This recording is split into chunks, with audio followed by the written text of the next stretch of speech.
नमस्कार, मैं हूं मिलिंद खांडेकर और आप देख रहे हैं साप्ताहिक सभा। साप्ताहिक सभा में आज हम बात करेंगे, एक नया शब्द आया है वोटबंदी, कि क्या नोटबंदी की तरह वोटबंदी भी होने जा रही है इस बार बिहार के विधानसभा चुनाव में। इंडिया गठबंधन ने इस हफ्ते चुनाव आयोग से मुलाकात के बाद कहा कि ये जो नया ड्राइव चल रहा है, एक स्पेशल ड्राइव चल रही है बिहार में मतदाता सूची को लेकर, उससे कम से कम 2 करोड़ लोगों का वोट कट जाएगा। चुनाव आयोग का तर्क ये है कि चूंकि महाराष्ट्र के चुनाव के बाद विपक्ष ने, खास करके कांग्रेस ने, यह हल्ला मचाया था कि 76 लाख नए वोटर जोड़े गए हैं, तो हम एहतियातन इस बार बिहार में ये कदम उठा रहे हैं कि वोट की जो सूची है, वोटर लिस्ट है, उसकी हम जांच कर रहे हैं। पर सवाल ये उठ रहा है कि क्या 1 महीने के अंदर ये पूरा काम हो सकता है? इस बारे में बातचीत करने के लिए मेरे साथ जुड़ रहे हैं भारत जोड़ो अभियान के संयोजक योगेंद्र यादव जी। योगेंद्र जी, बहुत-बहुत स्वागत है। तो योगेंद्र जी, आपने भी इस विषय पर लेख लिखा है, आपके जो साथी है राहुल शास्त्री, उन्होंने भी लेख लिखा है। तो ये दावा इंडिया गठबंधन ने भी किया, आपने भी किया कि 2 करोड़ लोगों का वोट कट जाएगा। अब बिहार में कुल जमा वोटर है 8 करोड़। तो 2 करोड़ का ये आंकड़ा कहाँ से आता है? क्योंकि चुनाव आयोग कह रहा है कि जो 8 करोड़ लोग हैं, उनमें से लगभग 5 करोड़ लोग, मतलब मैं 4.96 को एक आसान भाषा में कह रहा हूँ कि करीब 5 करोड़ लोगों को तो कोई देने की ज़रूरत ही नहीं है। उनका, जिनका 2003 में नाम है, उनको कोई नया कार्ड या कोई उनको नया सबूत देने की ज़रूरत नहीं है। जो बचे हुए लोग हैं, उन्हीं को देना है। तो आप कहाँ से कह रहे हैं कि 2 करोड़ लोगों का वोट कट जाएगा? शुक्रिया मिलिंद भाई। पहले तो मैं वोटबंदी के बारे में दो बात कह दूं, फिर आपके इस प्रश्न का उत्तर दूंगा जो बहुत अहम उत्तर है और चुनाव आयोग के इतने बड़े झूठ को पकड़ने वाला उत्तर है। वोटबंदी बिल्कुल ठीक शब्द है, क्योंकि बिल्कुल नोटबंदी वाला खेल दोहराया जा रहा है। जैसे नोटबंदी में था ना, आज रात, आज बस 3 घंटे के नोटिस पे पूरे देश में ये होगा, एक्जैक्टली वही चुनाव आयोग ने किया। 24 तारीख की शाम को नोटिस इशू किया, बिहार में किसी को पता नहीं है। 24 तारीख की शाम को नोटिस इशू किया गया कि 25 तारीख सुबह से बिहार में सब शुरू हो जाएगा। जैसे नोटबंदी में हुआ था, पहले इंस्ट्रक्शन इशू कर दिए और फिर हर तीसरे दिन क्लैरिफिकेशन आता था, दरअसल ये नहीं, ये है, नया सर्कुलर आ गया, अब ये भी अलाउड है, अब ये चेंज हो जाएगा। बिल्कुल वही खेल शुरू हो गए। एक सर्कुलर आ गया है, दूसरा आने वाला है, चेंज होते रहेंगे, परिभाषाएं चेंज हो जाएंगी। और जैसे नोटबंदी में हुआ था, पहले दवाई तलाश ली गई थी और बाद में बीमारी खोजी जा रही थी कि किस बीमारी का इलाज। ठीक वही खेल हो रहा है। पहले दवाई आ गई है कि ये किया जाएगा, अब हर रोज चुनाव आयोग आपको नई कहानी सुनाता है कि अच्छा, इससे वोटर का डुप्लीकेशन बंद हो जाएगा, जो कि बिल्कुल नहीं होगा इससे। फिर कहते हैं इलीगल माइग्रेंट्स खत्म हो जाएंगे, फिर कोई नया कारण आपको बताते हैं। तो बीमारी खोज रहे हैं, दवाई पहले से तय कर ली है। बिल्कुल नोटबंदी वाला खेल है। आपने सही सवाल पूछा कि भाई चुनाव आयोग तो कह रहा है कि 8 करोड़ में से 5 करोड़ को तो कोई नया सर्टिफिकेट देना नहीं पड़ेगा। आप इतना हल्ला क्यों मचा रहे हैं? मैं चुनाव आयोग की बात पहले आपको एग्जैक्ट बता दूं, क्योंकि हमारे दर्शकों को कोई कंफ्यूजन नहीं होना चाहिए। पहली बात, बिहार में जो अंदाजन 8 करोड़ लोग इस वक्त हैं, 8 करोड़ 8 लाख लोग हैं जो कि 18 साल से ज्यादा उम्र के। उनमें से प्रत्येक व्यक्ति को फॉर्म भरना पड़ेगा। इसके बारे में कोई कंफ्यूजन नहीं रहना चाहिए। फॉर्म जिसमें अपनी फोटो लगानी पड़ेगी, जिसमें सिग्नेचर होंगे, अपनी डिटेल्स देनी होंगी। जो 2003 में जिनका नाम था, उनके लिए छूट सिर्फ इतनी है कि उन्हें अपना जन्म प्रमाण पत्र देने की आवश्यकता नहीं है, या ऐसा कोई विशेष प्रमाण पत्र देने की आवश्यकता नहीं है। वो 2003 का जो अपना वोटर लिस्ट अगर उनको मिल जाए, तो उसकी फोटोकॉपी लगा दीजिए, बस ये छूट उनको मिलेगी। तो याद रखिए, फॉर्म हर व्यक्ति को देना पड़ेगा, और जो भी व्यक्ति 25 जुलाई तक फॉर्म नहीं देगा, आप भले ही 10 बार वोट डाल चुके हो, आपका नाम वोटर लिस्ट में नहीं आएगा, इसमें कोई संदेह नहीं। दूसरी बात, ये जो कह रहे हैं कि देखिए, ये जो छूट हमने दी है 4 करोड़ 96 लाख लोगों को मिल जाएगी 8 करोड़ में से। अब मिलिंद भाई, अब मान लीजिए आप और मैं 8वीं कक्षा में बैठे हैं। मतलब इनका गणित का क्या हाल है मैं आपको बताना चाहता हूं। 8वीं कक्षा में आप और मैं बैठे हैं और टीचर हमें कहता है कि आज बिहार में 8 करोड़ लोग हैं। सन 2003 में 4 करोड़ 96 लाख थे वोटर लिस्ट में। तो अब बताइए कितने बचे जो कि 2003 की लिस्ट में नहीं थे। लेकिन आज जो बच्चा ये कह देगा 8 - 4.96, टीचर उसका कान पकड़ेगा, कहेगा भैया क्या आप 2003 और आज तक लेके कोई मरा नहीं क्या? सारे 2003 के लोग कायम हैं। आप देखिए मिलिंद भाई, क्या स्थिति आ गई इस देश की संवैधानिक संस्था की। 4.96 करोड़ टोटल लोग थे जो कि सन 2003 में बिहार की वोटर लिस्ट में थे। क्या वो सारे आज जीवित हैं? जी नहीं, उनमें से 1 करोड़ 10 लाख के करीब की मृत्यु हो गई है। भारत सरकार के आंकड़े बताते हैं, जो रजिस्टर है। क्या उनमें से माइग्रेशन नहीं हुआ, परमानेंट माइग्रेशन? माइग्रेशन के एक्सपर्ट्स के जो आंकड़े हैं उसके हिसाब से कम 90 लाख लोगों का माइग्रेशन हुआ है, जिनमें से कईयों ने अपना वोट बचा के रखा होगा, आप 70 लाख मान लो। क्या उनमें से ऐसी लड़कियां नहीं है जो कि 18, 19, 20 साल की तब थी, उस दिन अपने घर में थी, लेकिन शादी हो गई, अब किसी और जगह पे चली गई? क्या इसका कोई हिसाब नहीं होगा? मुंह उठा के बोल दिया 4.96 करोड़। कैसी स्थिति आ गई है? तो इसलिए जो एक्सपर्ट लोगों ने अभी इवेल्युएशन किया है, वो कह रहे हैं कि वास्तव में आज अगर आप ढूंढना शुरू करेंगे कि भाई क्या आप आज की लिस्ट में हो जो 8 करोड़, उनमें से कितने आपको 2003 वाले जिंदा मिल जाएंगे जिनका नाम भी वही हो? वो कह रहे हैं 3, 3.25 करोड़ के करीब, 3 करोड़ 15 लाख। तो पहला झूठ तो ये हम साफ करते हैं कि केवल 3.15 करोड़ लोगों को ये छूट मिलेगी। बकिया 4.25 करोड़ लोगों को अपना प्रमाण पत्र, जन्म का प्रमाण पत्र देना होगा। फिर इसके बारे में कंफ्यूजन आ गया क्योंकि चुनाव आयोग ने एक नया सर्कुलर निकाला और कहा कि अगर आपके माता पिता 2003 में लिस्ट में थे तो आप चिंता मत कीजिए। लेकिन लिखा क्या है?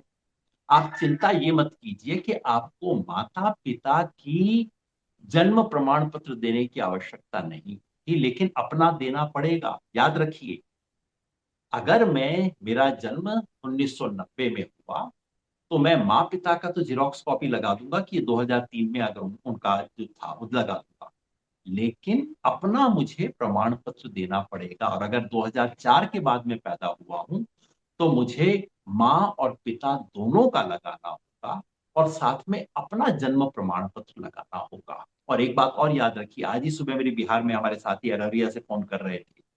वो कह रहे थे कि जो लड़कियां, जिनकी औरतें, जिनकी शादी हो गई हैं, उनसे हम ये पूछ रहे हैं कि क्या आपके माँ पिता 2003 में वोटर लिस्ट में थे? वो कह रही है हमें कैसे पता, मायके से मंगवाना पड़ेगा क्या? तो ये स्थिति हो रही है। तो इसलिए ये कहना कि, और हमारा अनुमान है, जितने भी सर्टिफिकेट चुनाव आयोग ने मांगे हैं, याद रखिए मिलिंद भाई, भारत के इतिहास में पहली बार हो रहा है कि चुनाव के 4 महीना पहले नए सिरे से वोटर लिस्ट बन रही है। संशोधन नहीं हो रहा, नए सिरे से बन रही है। पहली बार ऐसा हो रहा है कि लोगों से कहा जा रहा है तुम फॉर्म भरो। आज तक सरकार की जिम्मेवारी थी, अफसरों की, अब लोगों की जिम्मेवारी। पहली बार लोगों से सर्टिफिकेट मांगे जा रहे हैं, और सर्टिफिकेट वो मांगे जा रहे हैं जो भारत सरकार जानती है कि 50% से ज्यादा लोगों के पास नहीं। आप ये बताइए, अगर ये डिसएनफ्रेंचाइजमेंट नहीं है तो क्या है? अमेरिका में जब 19वीं सदी में हम इतिहास की किताबों में पढ़ते हैं कि अश्वेत लोगों को वोट देने के अधिकार से वंचित किया जाता था, कैसे किया जाता था? कानून सिविल वॉर के बाद ये नहीं बनता था कि अश्वेत लोग वोट नहीं कर सकते। कानून ये बनता था कि आप ये सर्टिफिकेट लाइए, ये सर्टिफिकेट लाइए, तब आप कर सकते हैं। और हमें पता था अश्वेत लोगों के पास ये सर्टिफिकेट हो ही नहीं सकते। बिल्कुल वही खेल हो रहा है। ये जघन्य अपराध है भारत के लोकतंत्र के साथ। नहीं तो योगेंद्र जी, आपका जो कहने का आशय ये है कि लगभग 5 करोड़ लोग, जैसे जो आपने कहा था, उनमें से अब 2 करोड़ लोग नहीं रहे, वो या तो माइग्रेट कर गए या वो उनकी मृत्यु हो गई। 3 करोड़ लोग होंगे जो 2004 के मतदाता होंगे। तो बचे जो 5 करोड़ है, उनमें से लगभग आधे ही लोग वो जो दस्तावेज इलेक्शन कमीशन मांग रहा है वो दे पाएंगे। इसी आधार पर ये 2-2.5 करोड़ का आंकड़ा मैं समझ रहा हूँ आपने निकाला है। ये अनुमान नहीं है, आधे का अनुमान नहीं है मिलिंद भाई। हमने एक एक चीज की जांच की है सरकारी आंकड़ों के हिसाब से। मेरे सामने वो 11 की सूची है, मैं आपको बता देता हूं क्या स्थिति है। 11 में कुछ तो हैं जिनका बिहार के लिए कोई रेलेवेंस ही नहीं, पता नहीं क्या लोग हैं, कहां से बैठे बना देते हैं। कहा है नेशनल रजिस्टर ऑफ सिटीजन, ये आसाम में है, बिहार में है ही नहीं, बिहार के लिए कोई रेलेवेंस इसकी नहीं। फिर कहा है फॉरेस्ट राइट सर्टिफिकेट, बिहार में केवल 1.3% आदिवासी हैं और उनमें से किसी को फॉरेस्ट राइट सर्टिफिकेट मिला ही नहीं, क्योंकि वहां वो मामला ही नहीं है फॉरेस्ट का। तो ये तो बिल्कुल बेकार की चीजें जो। और फिर आप देखिए क्या क्या है कि आप सरकारी एम्प्लॉय होने का आइडेंटिटी कार्ड लेके आइए। कितने लोग हैं हमने देखा, ज्यादा से ज्यादा बिहार में 3% सरकारी एम्प्लॉयज हो सकते हैं, पेंशनर को शामिल कर लेते हैं। फिर ये कहते हैं आप ऐसा आइडेंटिटी कार्ड लाइए बैंक पोस्ट ऑफिस द्वारा जारी किया हुआ, जो कि 1987 से पहले जारी हुआ हो, पर ये किसके पास होगा? फिर कहते हैं बर्थ सर्टिफिकेट याद रखिए, बर्थ सर्टिफिकेट आज पैदा हुए बच्चे का नहीं पूछा जा रहा, बर्थ सर्टिफिकेट पूछ रहे हैं उन लोगों का जो कि सन 2005 के करीब पैदा हुए थे या उससे पहले पैदा हुए। नेशनल फैमिली हेल्थ सर्वे में इसके आंकड़े इकट्ठे किए गए थे कि बिहार के कितने घरों में बर्थ सर्टिफिकेट है लोगों के पास। पता लगा 2.8% लोगों के पास है। सरकारी आंकड़े हैं, मैं एकदम सोर्स कोट कर रहा हूं आपको, नेशनल फैमिली हेल्थ सर्वे। फिर ये कहते हैं परमानेंट रेजिडेंट सर्टिफिकेट, जो बिहार में लोग लेते नहीं है। अब आपको अखबार की खबर से पता लगा होगा कि अब मार हो गई है कि अब जाओ फटाफट किसी तरह से सर्टिफिकेट बनाओ। सर्टिफिकेट बन सकते हैं नहीं महत्वपूर्ण नहीं है, महत्वपूर्ण ये है कि जिस दिन चुनाव आयोग ने ये ऑर्डर इशू किया था, क्या उन्हें पता था कि लोगों के पास ये सर्टिफिकेट है?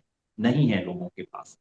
फिर आता है कास्ट सर्टिफिकेट। कास्ट सर्टिफिकेट कौन बनाता है? जिसको नौकरी लेनी होती है। इसके भी आंकड़े हैं। इसका एक एकेडमिक सर्वेक्षण है जो बताता है कि ओबीसी में 18% ओबीसी के पास कास्ट सर्टिफिकेट था और एससी में 20% के पास कास्ट सर्टिफिकेट था। सारे एससी कास्ट सर्टिफिकेट बनवाते नहीं है, क्योंकि उन्हें कोई मतलब नहीं होता सरकारी नौकरी से। जब 10वीं पास नहीं की, कास्ट सर्टिफिकेट बनवा के करेंगे क्या? और जनरल को कास्ट सर्टिफिकेट मिल ही नहीं सकता। इसलिए कुल मिला के बिहार में केवल 16% लोगों के पास कास्ट सर्टिफिकेट था। बच गया मेट्रिकुलेशन सर्टिफिकेट। अब ये सर्टिफिकेट है जो कि बहुत बड़ी संख्या में लोगों के पास है। हाँ, एक और मैं बता दूं कंफ्यूजन, लैंड। और लोग कह रहे हैं नहीं नहीं जमीन हमारे पास है, नहीं, जो भाषा में पढ़ देता हूं आपको, एनी लैंड और house allotment certificate by the government. Land allotment certificate है। अगर मेरे को अपने दादा बाप की जमीन मिल गई है तो ये वो नहीं है। अगर मैंने जमीन खरीद ली है तो अलॉटमेंट नहीं है। ये जो भूदान की जमीन अलॉट की जाती थी ना, या दलितों को पट्टा दिया जाता था, उसकी बात है। इंदिरा आवास योजना इसमें शामिल नहीं है। अब आप सोचिए विपिन भाई कि देश में, और असली मेरी ऑब्जेक्शन ये, असली ऑब्जेक्शन मेरी 1 महीने वाली नहीं है, वो तो खैर बिल्कुल मूर्खता का काम है कि बिहार में बारिश के समय, बाढ़ के समय आप ये करने की कोशिश कर रहे हैं। या तो मूर्खता है या दुष्टता है, लेकिन उसे छोड़ दीजिए।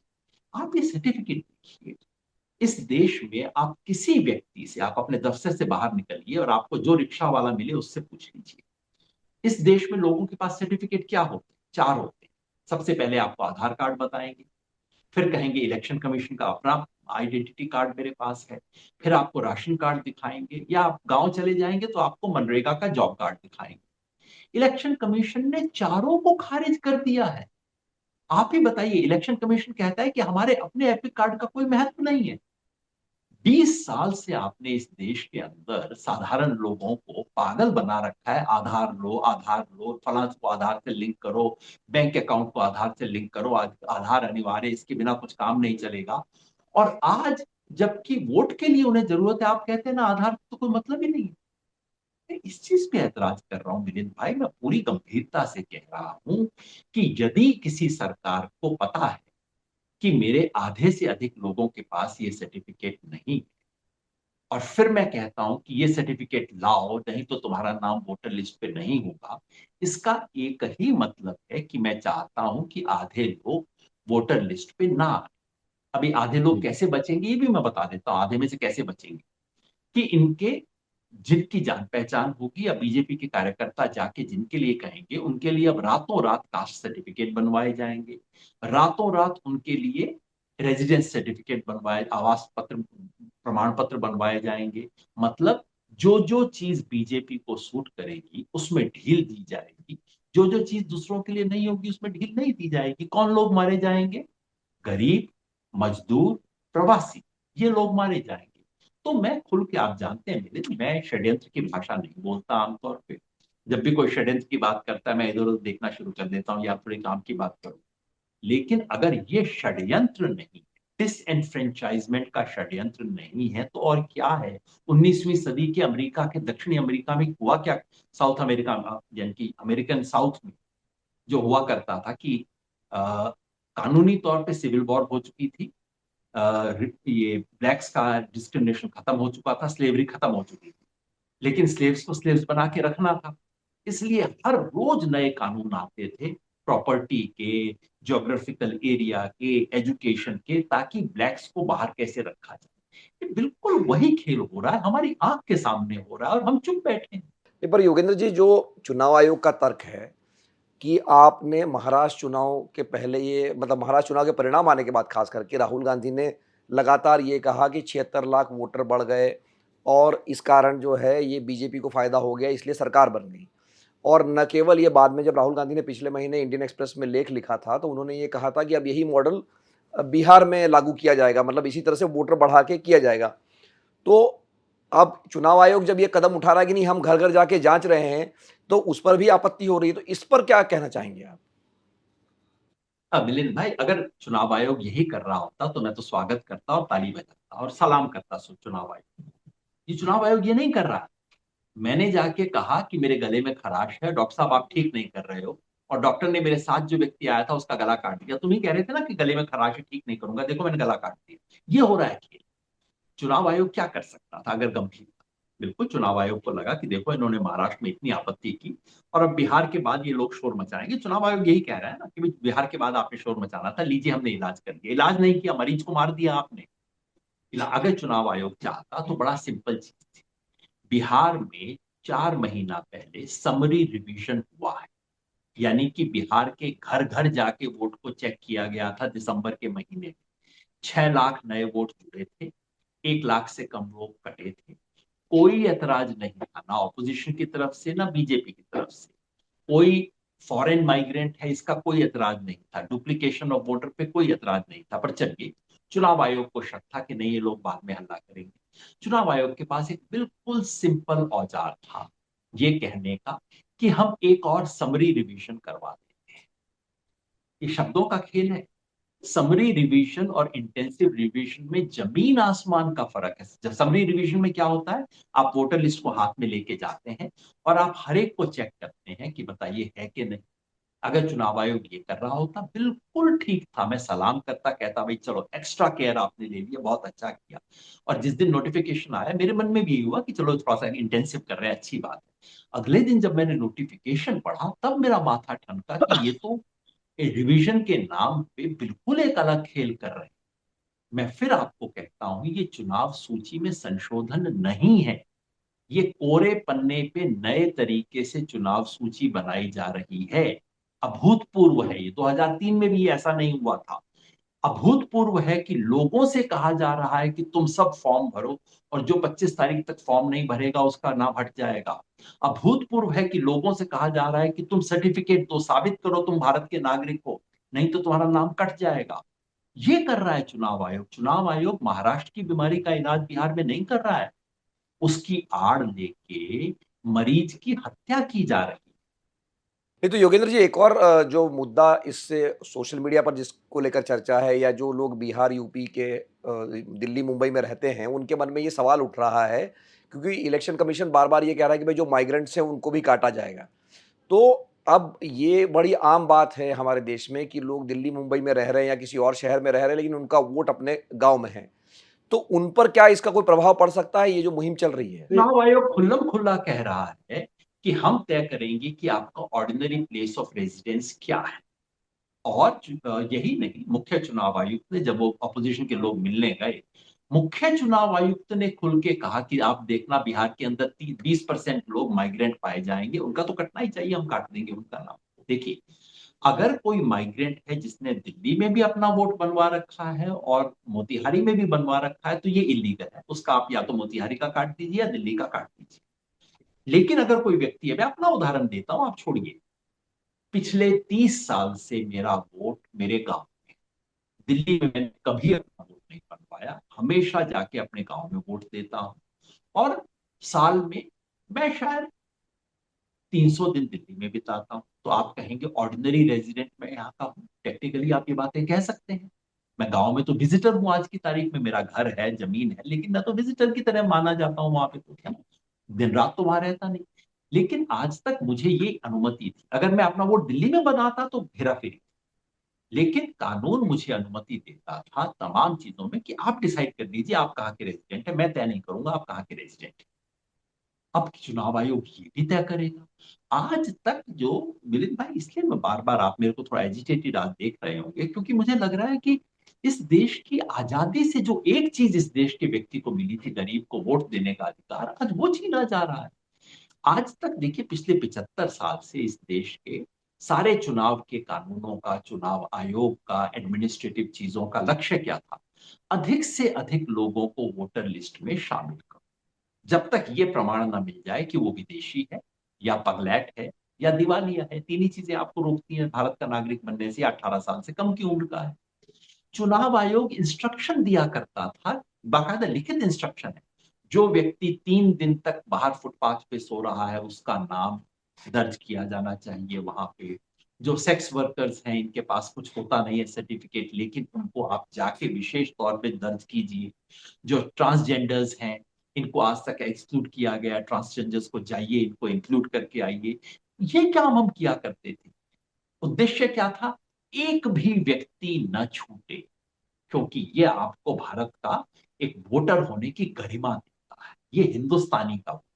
और आज चुनाव आयोग बैठ के उस एयर कंडीशन बिल्डिंग में बैठ के पेच ढूंढ रहे हैं कि इस तरीके से आपका काटा जा सकता है, आप लाइए, मैं क्या करूं, आप भर दीजिए, आपने नहीं भरा।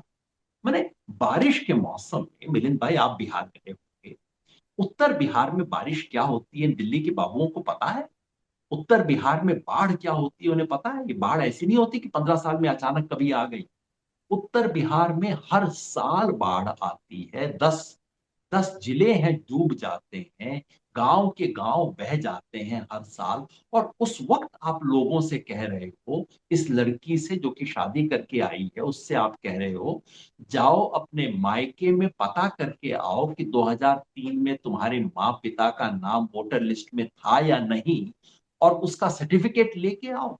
आज आप उस मां से कह रहे हो जिसका बच्चा पंजाब में मजदूरी कर रहा है कि 25 तारीख तक अपने बेटे का फोटो, अपने बेटे का सर्टिफिकेट, अपने बेटे के जन्म का प्रमाण लेके आओ। ये कर क्या रहे हैं ये लोग? जी, बहुत बहुत धन्यवाद योगेंद्र जी इस बातचीत के लिए। तो हमारे साथ जुड़े थे भारत जोड़ो अभियान के संयोजक योगेंद्र यादव जी, जिन्होंने बात की कि ये जो 2 करोड़ वोटर कटने का जो आरोप है उसमें कितना तथ्य है। मेरी भी राय ये है कि चुनाव आयोग की विश्वसनीयता पर लगातार सवाल उठ रहे हैं। पिछले साल जो सीएसडीएस ने सर्वे किया था लोकसभा चुनाव से पहले, तो उसमें ज़्यादातर लोगों की राय ये थी कि विश्वसनीयता पर चुनाव आयोग के सवाल उठ रहे हैं। तो इसके जवाब में अब जो चुनाव आयोग कर रहा है, जब ये आरोप लग रहा है कि महाराष्ट्र के चुनाव में गड़बड़ी हुई, तो उसका जो इलाज ढूंढ जा रहा है वो बहुत हड़बड़ी में किया जा रहा है। और उससे 2 करोड़ ना हो, लेकिन एक व्यक्ति का भी अगर वोट कटता है गलती से, तो ये लोकतंत्र के साथ हमारे बहुत बड़ी नाइंसाफ़ी होगी। जो हम सबको संविधान में अधिकार मिला हुआ है कि हमारे पास बराबरी का अधिकार है वोट डालने का, उसका हनन होगा। एक बार फिर से साप्ताहिक सभा देखने के लिए आपका बहुत बहुत धन्यवाद। नमस्कार।